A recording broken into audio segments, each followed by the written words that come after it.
Sobrang proud ako sa sarili ko dahil nung mga panahon na may pinagdadaanan ako, nung mga panahon na walang-wala ako, nung mga panahon na kailangan ko ng comfort ng tao pero walang isa nandyan.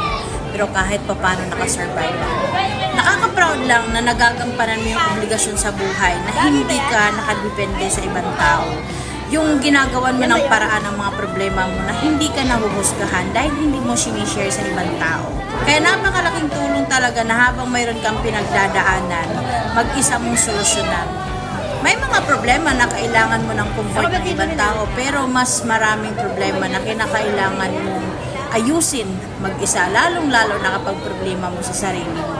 Kaya kapag mayroon kang pinagdadaanan ngayon, alam ko, malalampasan mo yan. Amping!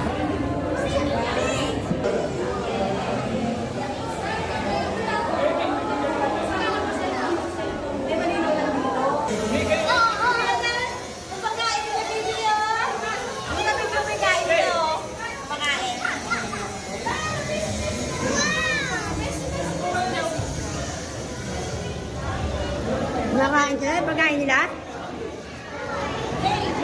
Gutom mo sila, baby!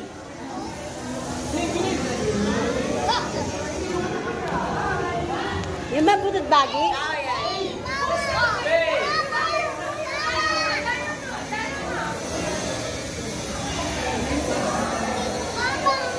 Ang laki mo.